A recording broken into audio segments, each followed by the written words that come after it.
Baba Kama Daf Kaf Chet.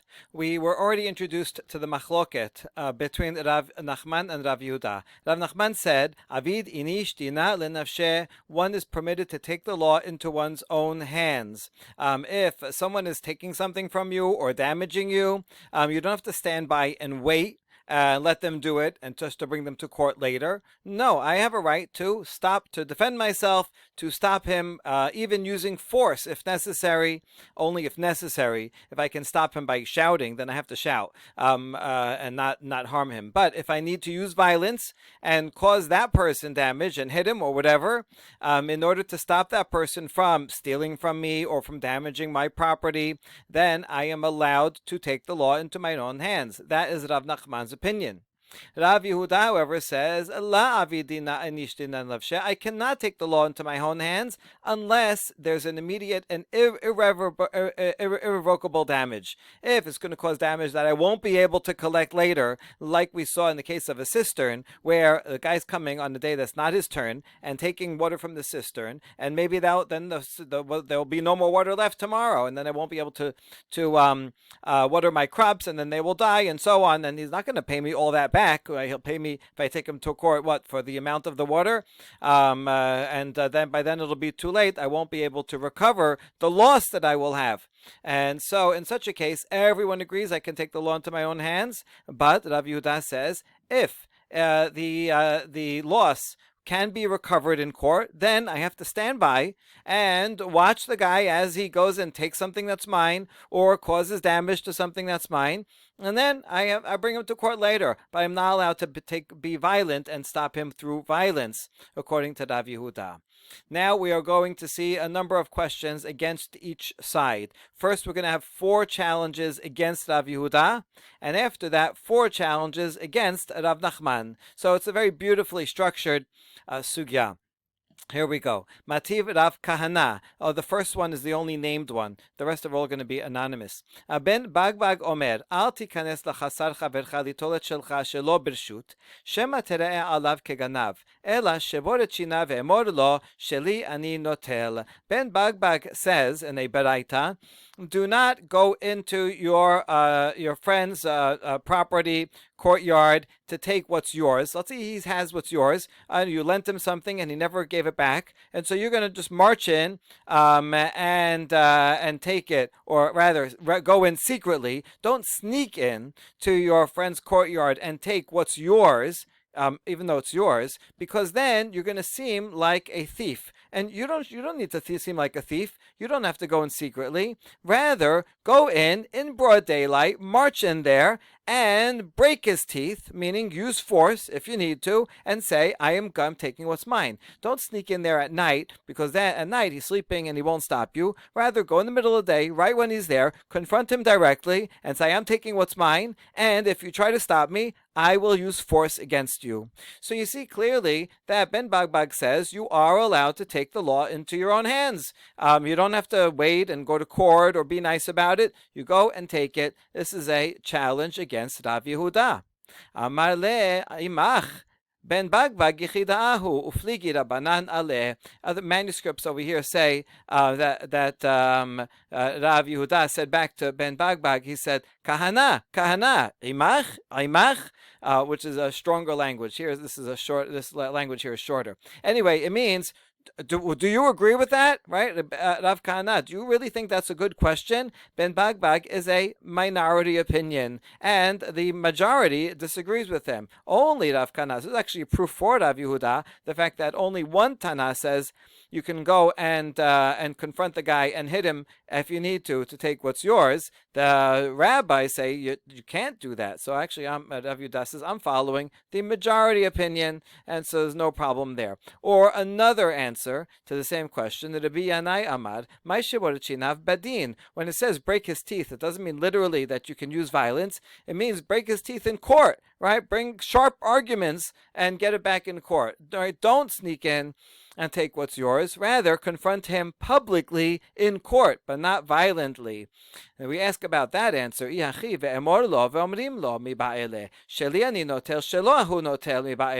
Kashya says, wait, the Rabbi sorry, your reinterpretation of Bagbag doesn't fit the words, because instead of saying, here it says, go into his land and say to him, I am taking what's mine. Clearly, this is talking about the victim himself, right? The guy who wants to take his lawnmower back is speaking. If it was talking about Bet Din, then it should say in plural, the Bet Din, the judges, say to him, Shelo hu notel, he's taking what belongs to him. You have to give it back to him. So the language here is clear. It's not judges speaking, but rather the plaintiff himself is speaking, and he's talking directly, and therefore it's clear that Ben Bagbag means that you go in by force and take it. So we revert back to the previous answer, but he's only a minority opinion, and so Rav Yehuda solves that problem. Second challenge against Rav Yehuda, Tashema. שור שעלה על גבי חברו להורגו, ובא בעל תחתון ושמט את שלו, ונפל עליון ומת פטור. מיילה במועד דלקה פסדה. So you have one ox that climbs on top of another ox, and the top one is going to kill the bottom ox. The owner of the lower one sees this happening and does not want his ox to be killed, and so he pulls his ox from under the attacker one, and the attacker one falls down and dies. The owner of the lower ox does not have to pay because he's saving what's his, and he's allowed to take the law into his own hands and save what's his, even though by doing so he causes damage to the upper ox, right? That's no problem. So here you see you're allowed to take the law into your own hands. Now, what kind of ox is the top one? Is it not that it's a mu'ad case, a mu'ad one, where there would be no loss? So even if he let it go, and the owner of the bottom ox said, okay, I'll let it go. I'll let the top one kill my bottom ox, and then I'll bring him to court. When I go to court, they'll see it's a shor mu'ad, and shor mu'ad has to pay 100% of the damage from the best land, and so he can always recover what's coming to him, even though he can go to court. There's no irrevocable loss here. He can go to court and take what's his. Nevertheless, the bottom person has the right to take the law into his own hands. That's a proof for Rav Nachman against Rav Yehuda. Well, the answer is lo betam dika peseda. No, this baraita is talking about a case where the top one is a short tam, and therefore, if I wait, I'm the owner of the bottom ox. If I wait and let my ox be killed, and then go to court, so the court will say, oh, the top one is a short tam, so I get paid only half of the damage. I don't want to lose out. Right, this is a case of irrevocable loss. If I wait to go to court, I'll only get half. So therefore, I am allowed to go. Even Rav Yehuda would agree. Remember, we said before, everyone agrees that if it's going to cause irrevocable loss, I am allowed to step in. So therefore, even Rav Yehuda would agree that I can pull my ox from underneath and cause the upper ox to fall and die. That's okay because it's a short tam. Now we ask, the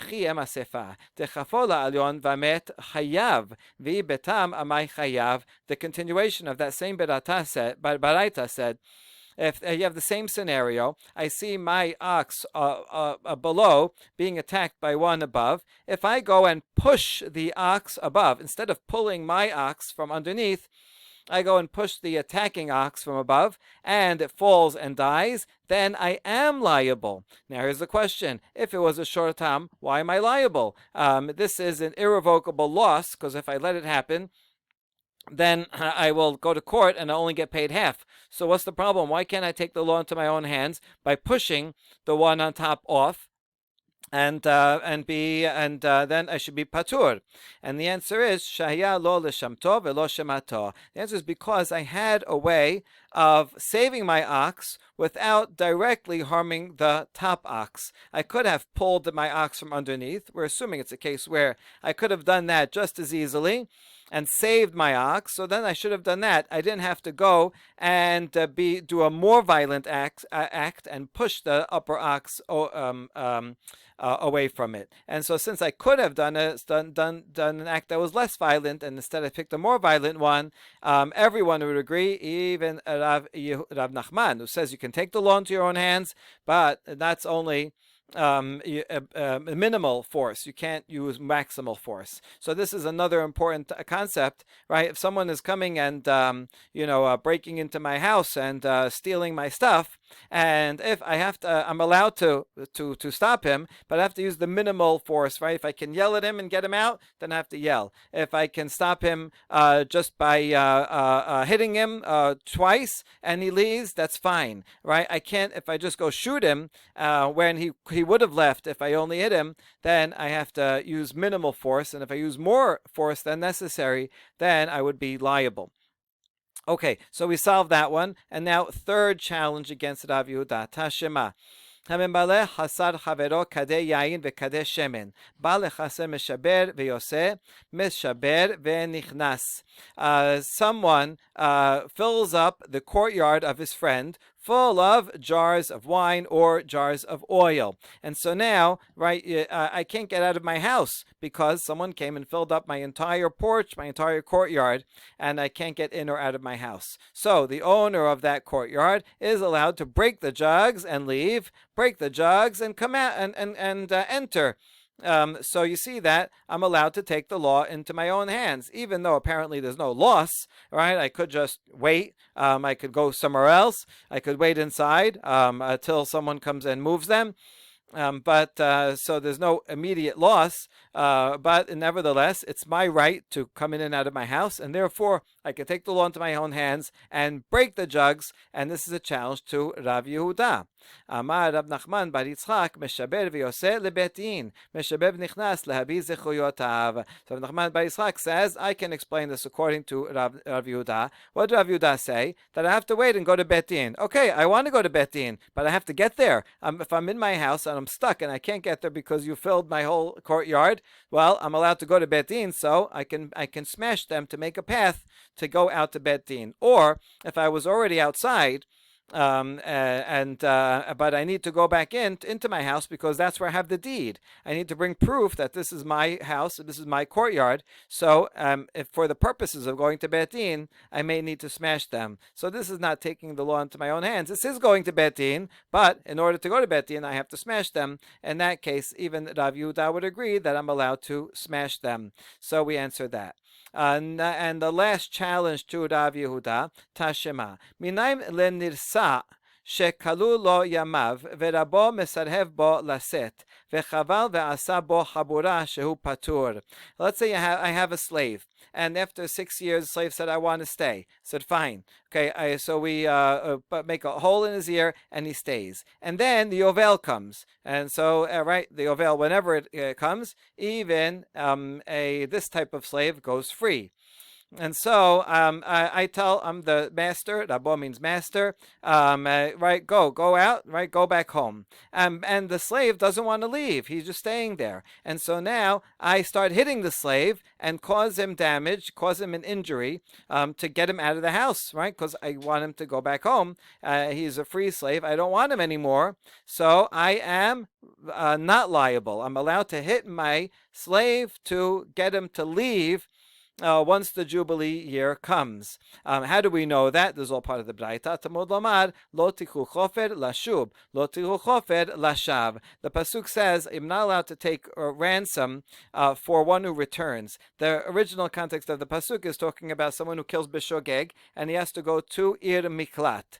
That person who kills by mistake, he cannot pay ransom instead of going to Ir Miklat. To say, I'll pay ransom for my life and I'll go back and live at home.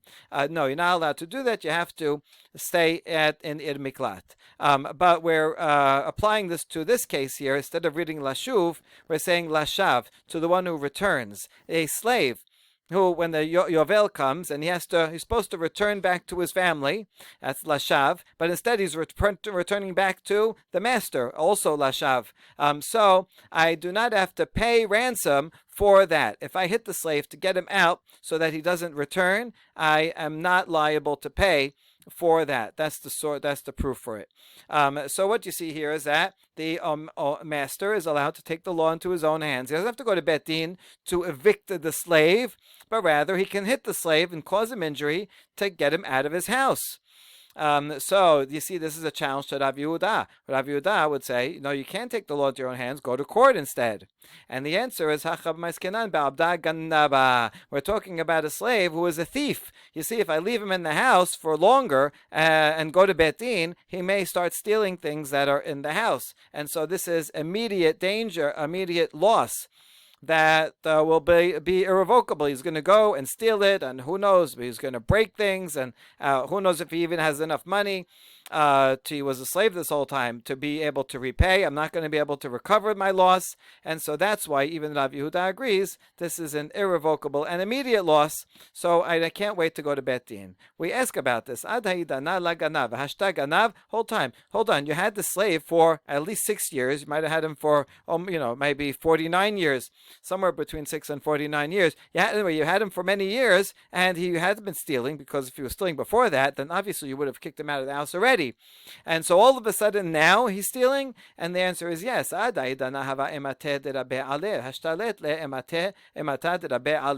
whole time while he was a slave, the fear of his master was upon him, and now he's going free. The fear of his master is not upon him anymore, because now he's a free person. So before that he was always afraid, right? He obviously, this guy wants to remain in the house. He's comfortable there. He's getting everything that he's getting, food and clothing and shelter and all that. And so he was always afraid to steal, but now he's leaving anyway, and he knows that. So you're right. I mean, whenever in all the TV shows, and in reality, when someone gets fired from a company, he has to be escorted out, right? Why? He was free to come and go and had access to files and everything in the office before that. Yeah, but once he's fired, then he's not going to be afraid to take something with him that he's not allowed to take, so he has to be escorted out. So same thing here. Rav Nachman bar Yitzchak amar be'eved shemasar lo rabo shivcha kena'anit ad ha'idana hetera v'hashta isura. Or it could be talking about an eved who was the master gave to him a shivcha kena'anit so that they can have children together. And so while he's an eved, they're permitted to be together. But now, once the slave is free, because the Yovel came, he is not allowed to be together with the Shivcha Kena'anit. And so that's what we're talking about, that the master wants to get him out of the house because the guy wants to stay so he can sleep again with the Shivcha Kena'anit. But that's prohibited. So the master is hitting him to get out. He can't wait to go to Bet Din, because in the meantime, the guy's going to go sin with his Shivcha Kena'anit. And the master is responsible for that. He's responsible to make sure that his Shivcha Kena'anit doesn't sin, and this guy gets out of the house, and therefore that is also a loss. It's a spiritual loss. It's a sin for him. He's responsible to make sure that his slaves follow the laws that they are liable to. And so that's the case. Not that he's a ganav, but rather that the slave is married to Shivcha Kena'anit, and he's allowed to get him out, even according to Rav Yehuda. So that concludes the challenges against Rav Yehuda, and now we're going to see 4 challenges against Rav Nachman.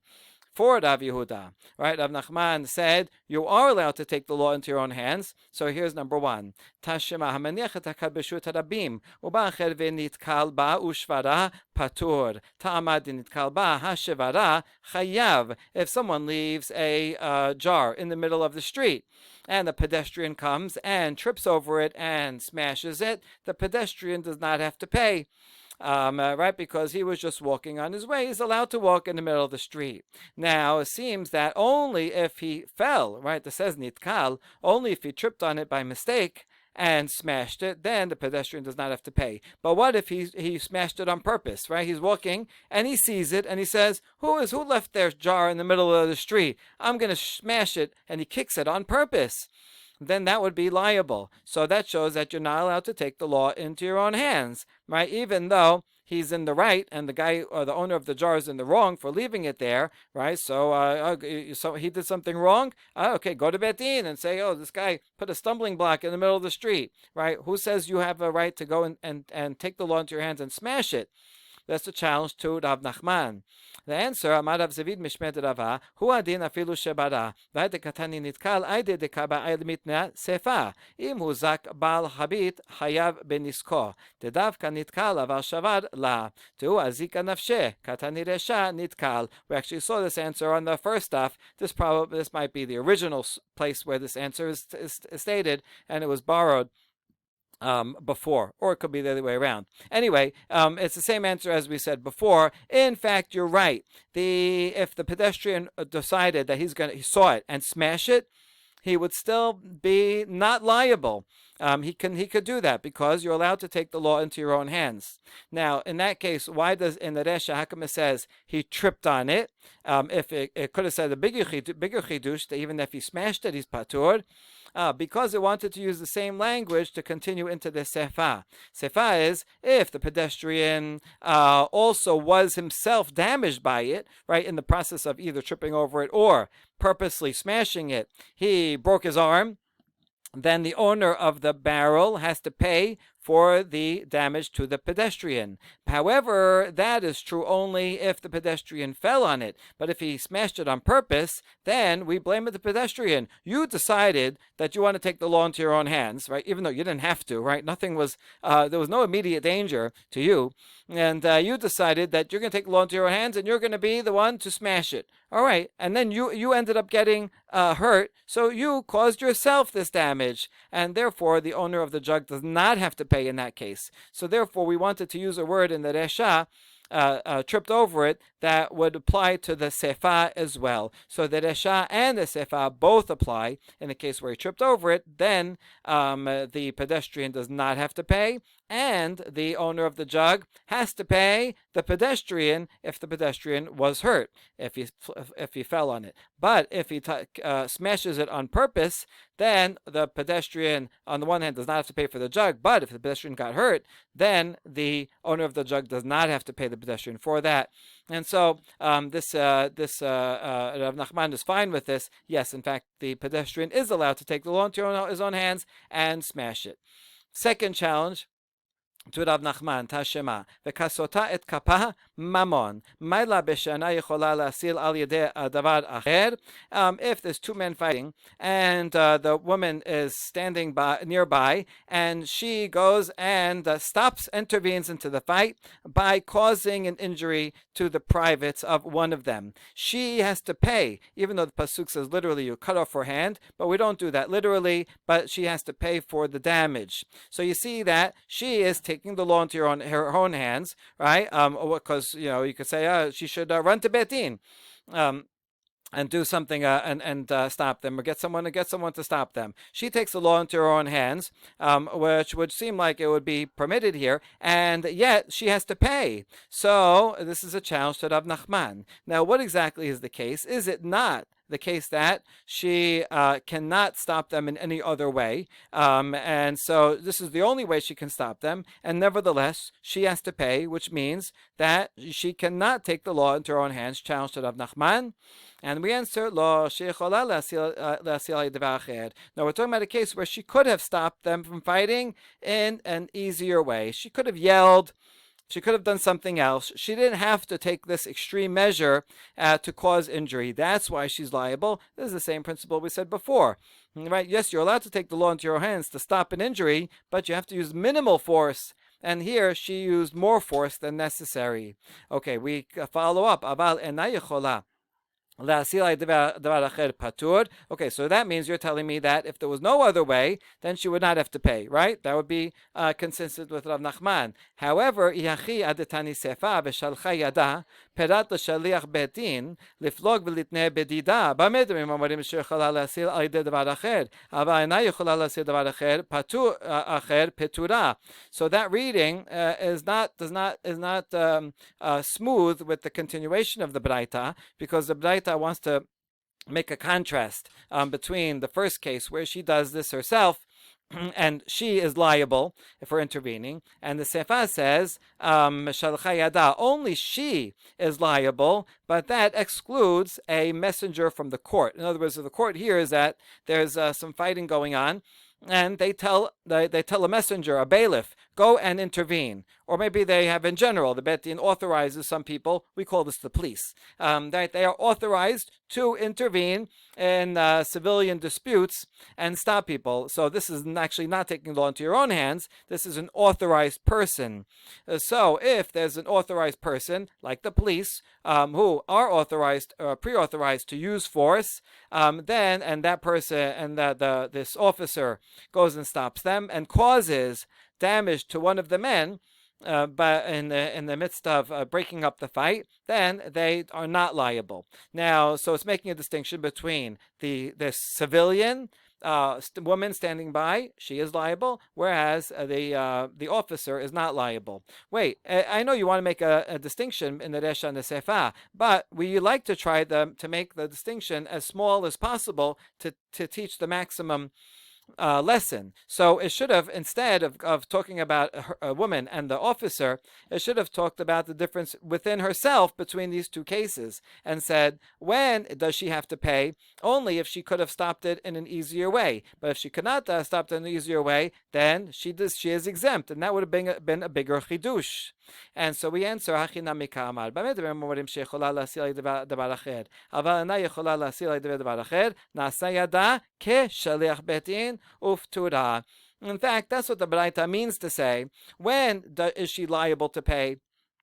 When she could have stopped them from fighting in an easier way. But if she could not have stopped them from fighting in any other way, then her hand becomes like Shaliach Betin. In other words, it's not really jumping to a totally different case of Shaliach Betin, right? In fact, when there's no way to stop them otherwise, and a bystander stops them with minimal force necessary, then that is the law, right? You are doing the work of the police. And that's the same as if an officer was there, and therefore Petura. And in fact, it is making that finer distinction. We can interpret the Baraita that way, and now there's no problem for Rav Nachman. Third challenge against Rav Nachman. Tashema. הרי שהייתה דרך הרבים עוברת בתוך שדהו, נטלה ונתן להם מן הסד, מה שנתן נתן, ושלא לא הגיעו. Let's say I have a field, and there is a public thoroughfare through my field. In other words, I own the whole field, but there's people have been walking through my field already for years, and so they established that they have a path. It's like an eminent domain, and so I'm not allowed to take it back, because that's it. They already got used to making that going through my field, and so the rabbis are always want to protect the public interest, and so I can't stop it up. Now, what if I say, listen, I don't want my field to be split in two. It's very hard for me to plow the field when I have to. It's two different sides of it, and so I say, listen, you can go through my field. I'll make a new path on the side. Instead of going right through the middle of my field, I make a new path and I make it all the way on the side, and that way my field is continuous. Can I do that? The answer is no. What ends up happening if I try to do that is that the path that they already had, they keep, and the new one that I give you, they also have. So they end up having two paths. So there's really no way for me to take back my land once the public gets used to it. That's the Mishnah. We ask, if you agree with Rav Nachman, if Rav Nachman is right, and I'm allowed to take the law into my own hands, well, why don't I take a stick and sit right at the entry of that pathway and hit anybody who tries to come through? It's my land. I have a right to it, so why can't I take the law into my own hands and stop people from coming? Amar Rav Zavid Mishmet Rava Gezerah Shema Yiten Lahem Derech Akarton. Rav Zavid explained, the name of Rava explains that, no, we don't want a person to do that because we are afraid that the new path that I'm going to give the people is a crooked path, right? We don't trust, we're not going to trust the owners of the field. The owner of the field, people have a path that they're used to. It's right through the middle. It's nice and convenient. And now I'm going to go and give them a different path, but the likelihood is that the new path I gave them is going to be a circuitous path. It's going to be all the way to the side, not as convenient as the first. And therefore, really, technically, you are allowed to take the law into your own hands, right? Because you're in the right. Now, it's true that the public has a right to go through the land. I'm giving them another way, right? So, according to the letter of the law, I took away one path, I gave them another path. So I would be in my right to sit with a stick and stop them from going through either one of the paths. I can give them only one path and not the other. But so Rav Nachman is right. In this particular case, the rabbis make a gezerah. Listen, you're going to have to give both paths because we just don't trust you to give a straight path, and you're going to give a worse path to them. That's one answer. Rav Meshashia Amar benoten lahem derech akarton. Rav Meshashia says, no, the Mishnah is talking about a case where I actually gave them a circuitous path. In other words, according to Rav Meshashia, if they had one path through the middle, and I gave them another path that was a good straight path, then I would be allowed to go and sit with a stick and stop people from going into the original path, right? In other words, Rav Nachman is totally right, and I can even do that if I give them a straight path. But if not, if the Bet Din comes and sees that the new path that I gave them is not straight, then I am not allowed. Then I have to give them both because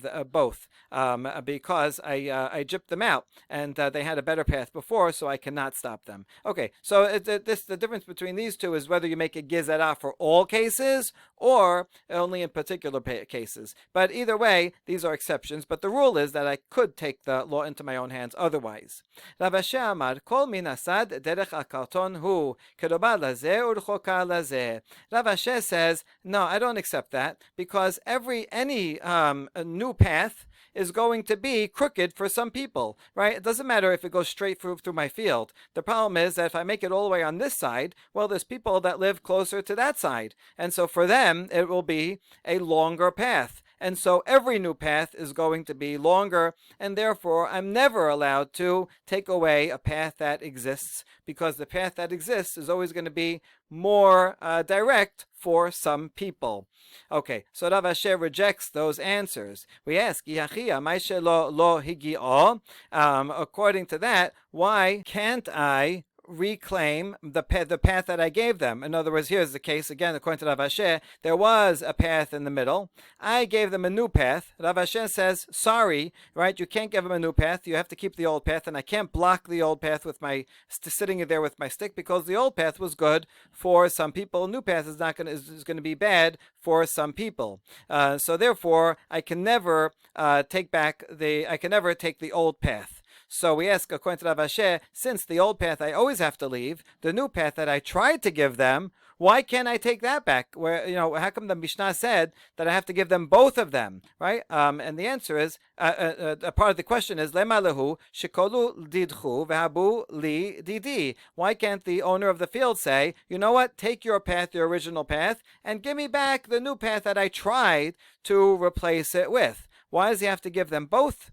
And the answer is Mishum de Rav Yehuda. Amar Rav Yehuda, Mesar shecheziku bo rabim asur lekalkelo. Rav Yehuda has a rule that any path that is established in use by the masses, I am not allowed to destroy it. Right? So I really undid myself. They had one path through my field. I was a wise guy. I tried to move it on the side. I thought I was doing something that would benefit me. But now some people started using that. Some people like the old one, so they're still using that one. Some people like the new one because it's closer to their side, and they started using that one. But once they started using it, they have a chazakah on it and became a new path of the public, and I can't take either back.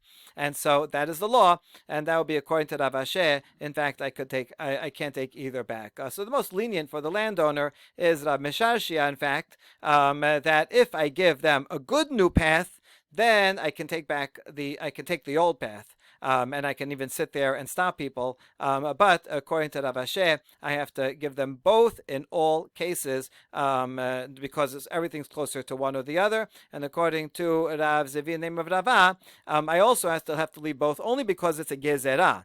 But in essence, he would agree with Rav Mishal Shia. Anyway, in all cases, I cannot sit by the old path and stop people from going there, but that's only because they were used to that path, and it's if it's a shorter path, and so that's why I can't. But otherwise, I would be able. In general, I can take the law into my own hands. And last challenge against Rav Nachman: Tashema Ba'al Habayit she'eniach pe'ah misad echad, u'ba'u aniyim v'natlu misad acher, zeh v'zeh pe'ah. I own a field, and I declared that pe'ah, I only have to leave one corner for the poor people. I leave the corner on the west side, right? And I said, this will be for the aniyim. But then the poor people, against what I said, they came and started taking the fruit from the east corner of it.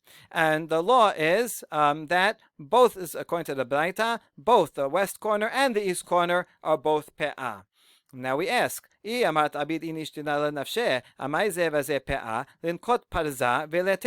do I have to give both of them away as pe'ah? Since I can take the law into my own hands, so I should be able to take a stick and sit in on the side of the field there where the poor people are taking produce without my permission and tell them, no, I allocated the west side and get out of here. This is the east side. I didn't say you can be here. So why can't I take the law into my own hands? Rava said you can do that. You can stop them from taking from that side if you want to.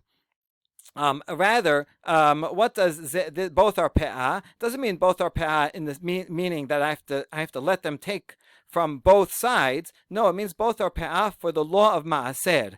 I have to take ma'aser from my field, but the pe'ah, the corner, I'm making it hefker. I'm saying the poor people can come and take it. That's the law. I don't have to give ma'aser on land that I make ownerless. And so since I made one of them pe'ah and they started using the other one for pe'ah, both of them are considered pe'ah for the law of ma'aser. But I can in fact stop them from taking the produce from both sides. I can stop them from one side. Kedetanya, hamafkir et karmo v'ishkim baboker ubsaro, chaya beperet u'ba'oledot b'shar bepe'ah u'patur min ha'ma'aser. Here's a braita. It's a loophole to get out of giving ma'aser. I make my yard hefker, or my vineyard hefker, at night. So it's the middle of the night, I make it hefker. Now, it's a dangerous loophole, because technically, if anybody comes in the meantime, they would be allowed to take this, and I couldn't tell them anything. But I wake up early in the morning, and I go and harvest it. So now, even though it's hefker, but now it's hefker, but I can also take it, so I'm taking the olives for myself. So many of the laws still apply. The grapes, rather.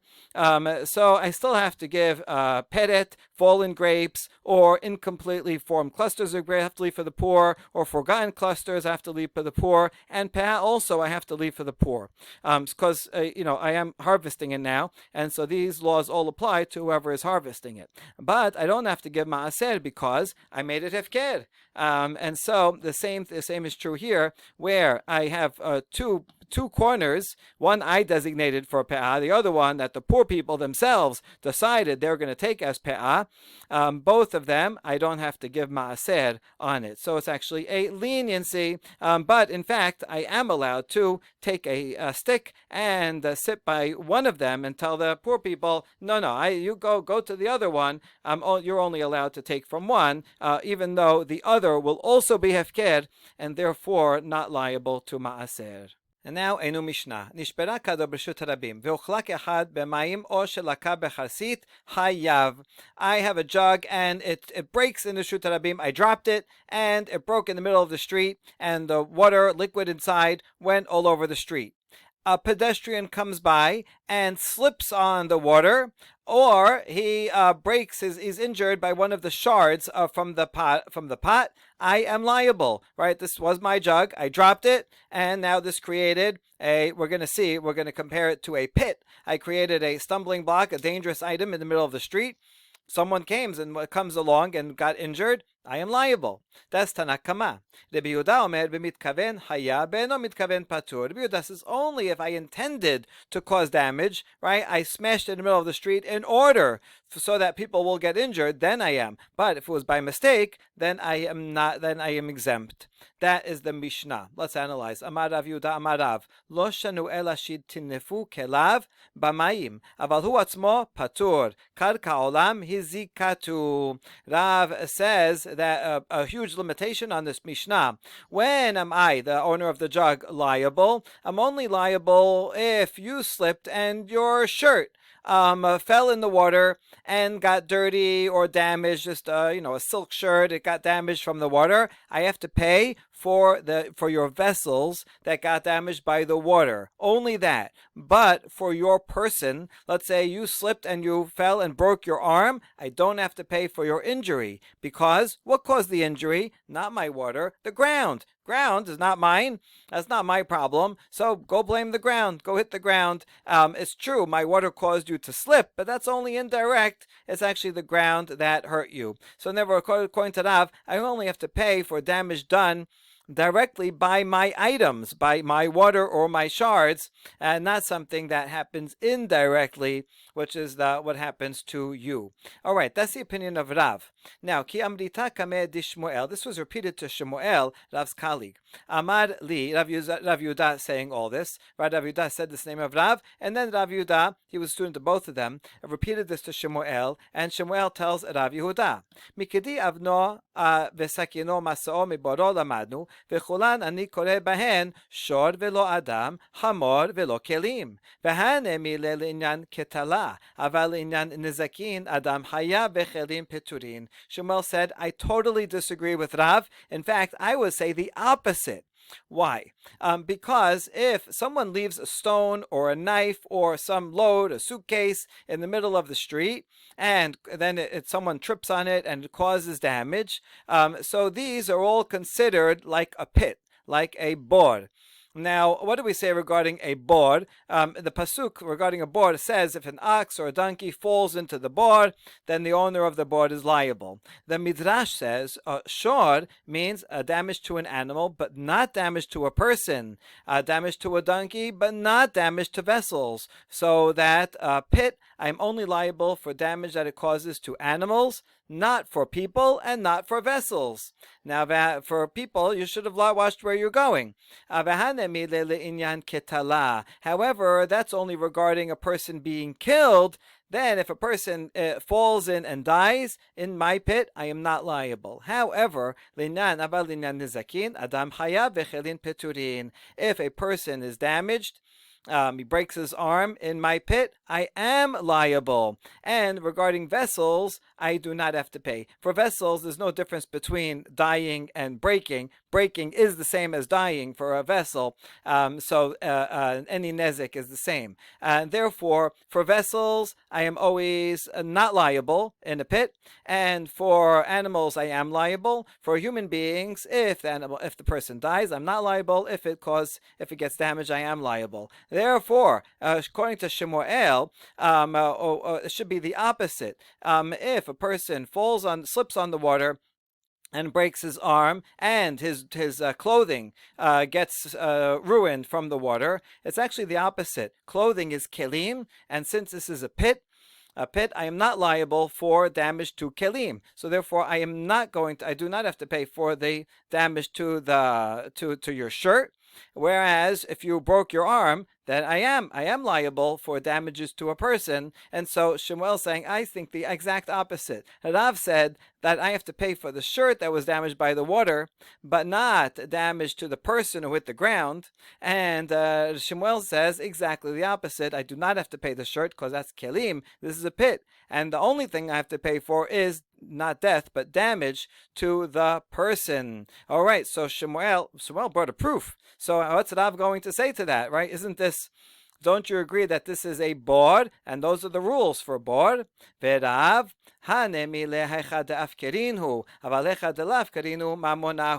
Rav says this, baraita, that makes these limitations on a pit. That's only if the pit is made hefker.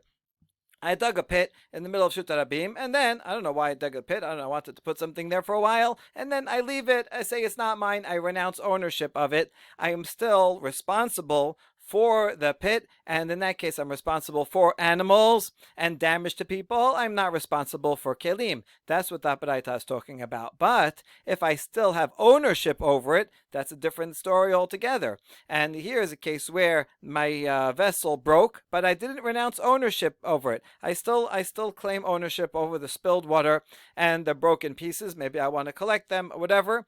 And so therefore it's still mine. Since it is still mine, it's damaging you, not from the law of a pit, but rather from the law of a shod. Shod doesn't have to be an actual ox, but rather something that causes damage. And that's why he said, the water is my shod, and so I have to pay for the damage that the water does directly. But you breaking your arm, that was done by the ground, not directly by the water.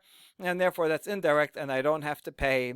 So Rav can explain it as well. All right, now that we see Rav and Shemuel, we're going to challenge both of them from the following Baraita. Mativ Rab o Sha'ya, v'nafal shama shor o hamor, shor velo adam, hamor velo kelim. So this is a Baraita that we already saw, that if an ox or a donkey falls into a pit, then I have to pay. But we learn from this only for an ox, but not for damage, not for killing of a person, and hamor only for an animal, but not for vessels at all, if a vessel breaks in it. מכאן אמרו נפל לתוכו שור וחלב ונשתברו, חמור וחלב ונתקרעו, חייב על הבהמה ופטור על הכלים. למה זה דומה? לאבנו וסכינו מסעו שהניחן ברשות הרבים והזיקו. And therefore we say, all this is a midrash halacha, and often the midrash halacha, this might be from the Mechilta, we'll quote the Mishnah, right? So mikan amru is actually the midrash halacha, the Mechilta, quoting the Mishnah and saying this is the source. What you see from here tangentially is that it seems that the Mishnah comes before Midrash Halacha. Since the Midrash Halacha is quoting the Mishnah, this shows that the oral tradition most likely was passed down in Mishnah form as codified apodictic law, and then only then they said, oh wait, you want to know what the pasuk is? All right, people are asking, how'd you know that? Where does this oral law come from? What's the connection to the pasuk? So then the Midrash comes and says, here's the connection to the pasuk, and now you know what the Mishnah means. Okay, since the Midrash Halacha, they're both Tanaitic. Mechilta is also from the Tanaim, but since it's quoting the Mishnah, must be the Mishnah come first, and the Midrash on it, the Midrash of this derivation comes second. Okay, anyway, back to this Mishnah. Mishnah says that if something fell into a pit, and if it's an ox, and it's carrying vessels also, and they break, or if it's a donkey and the donkey is carrying vessels, clothing, or has a saddle, whatever, and it gets ripped, so I, the owner of the pit, am liable to pay for the animal, but not for the vessels. That's an application directly of this midrash. What is it similar to? If I put a stone or a knife or a load in the street, and then so it causes damage to someone, that would be the same, or rather the pit is the same as any of those three things. Okay, before we ask the question, we have to clarify this Mishnah. We say, Adraba, ma dome leze mi ba'ele, ela mai dome leze. Avno v'sakino masa'o shehinichan b'shut harabim v'hiziku. Says, what do you mean? What are you comparing to what? Here it seems to say that this is the case of a board, and what is a board similar to? A stone, a knife, and a load. As if the stone, the knife, and the load is the thing that we know already, and you want to say, oh, you want to know what a pit is like? It's like these things that are well known. No, it should be the opposite, right? It should be ma dome lezeh. It should say what is similar to a pit. The pit is the thing that we're learning directly from the Torah. It talks about board. So it should say bod, we know from the Torah. And what else is similar to a bod? Then it should bring the other things. And so we answer, you're right. We're going to change the language of this baraita and say, mai dome lazeh. What else is similar to the case of bod? It's these following things that break and that break something, or also have the same law as a pit. All right. Now that we clarify that, we continue with the rest of the baraita. That was all the resha. Here's the sefa. Lefichach im hitiach selochito be'even hayav. Therefore, if I dropped my flask on your stone that you left in the public domain, and that it drops and smashes on the stone and breaks, the owner of the stone is liable because you put your stone there. That's the same as a pit, right? It's the same as if something dropped in it. Fell into it, and so one is liable. Now notice it's talking about a vessel here, which is curious because in the Resha we said that for vessels one is patur, and here it's saying chayav. Okay, this is going to be the basis of our question. So now we ask, Resha kashya lerav, sefa kashya lishmuel. The Resha of this baraita that said that for vessels, a pit, I am not liable, vessels for a pit. That's a challenge to Rav, because Rav said, in the case of our Mishnah, that I am liable for the clothing that fell into the water and got ruined by the water. That's vessels. So Rav says that the vessels in a pit, I am liable. And this baraita, you see the baraita makes no distinction between whether it's hefked or not hefked. It didn't say anything. So it sounds like no matter what, vessels are patur, and Rav says for vessels are chayav. So that's a question from the first half against Rav. And the sefa, this part here, where it says if a flask got smashed on a stone, I am liable, that's a vessel, and that means vessels is liable. But Shemuel said the opposite. Shemuel said, I should be liable for breaking my arm when I slip on your puddle, but for the shirt that got ruined in the water, I am not liable because that's vessels. Yeah, that works for the Resha, but it goes against the sefa. So now, neither Rav nor Shemuel can explain the whole baraita. Now, before we answer that, we ask, well, more fundamentally, okay, before you ask from Rav and Shemuel, let's ask about the baraita itself. In the Resha says one is not liable for vessels in a board, and the sefa says one is liable for vessels in a board or a stone, which is the same. And so we really have to explain the entire baraita according to both opinions. And that's what we do. Rav meteres l'tameh, Shmuel meteres l'tameh. Rav can explain the whole baraita, and Shmuel also can explain the whole baraita, each according to their lines of reasoning. Rav meteres l'tameh. And first he quotes the Resha that one is not liable to for vessels that break in a board. And then he would say, when is that true? Only if they made the board hefked. I don't want this hole anymore. I don't want this water anymore. And then if I made it hefked, then I am not liable to vessels that fall in. Aval lo hefkiran hayav lefichach hitiach selochito be'even hayav. But if I did not make my board hefked, then I am liable. And that's the case of a stone. I placed a stone there, and I want the stone still. I'm going to come back and get it later. And then you drop your flask on the stone, I am liable. That's the same as the case of the water in the Mishnah. I dropped the vessel and it broke, and the water on the floor, I did not make hefked. Therefore, I am liable for clothing that fell and got ruined in that water. So Rav explains the entire baraita. Ushma meteres l'tameh hashta damat avno sakino umasao keboro dameh l'Rabbi Yehuda mechayev al nizkei chelim bebor lefichach hitiach selochito be'even hayav. Shemuel also explains according to his opinion. And for him, the Resha is just fine, because Shemuel says there is no distinction between hifkiro and not hifkiro. In all cases, a board, one is not liable. And so we bring a case of board and the derivation, and then we mention also that the same will be true for a stone or a knife or a load, that's the same as a board.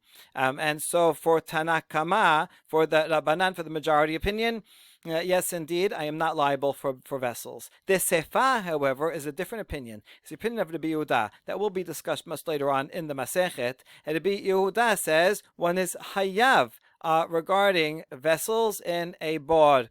And therefore, according to the Rabbi Yehuda, the sefa is only according to the Rabbi Yehuda. If my flask falls on a stone, one is liable. So Shemuel is able to explain that according to the other opinion of Rabbi Yehuda. Before we leave this baraita, we have one last comment on the sefa. Amar Rabbi Elazar, lo shanu ela shenitkal be'even v'nishof be'even. The sefa where I drop my flask and it breaks on your stone, you are liable. That's only if I tripped on the stone and the flask broke on the stone. There, it's entirely your fault, so obviously you have to pay. But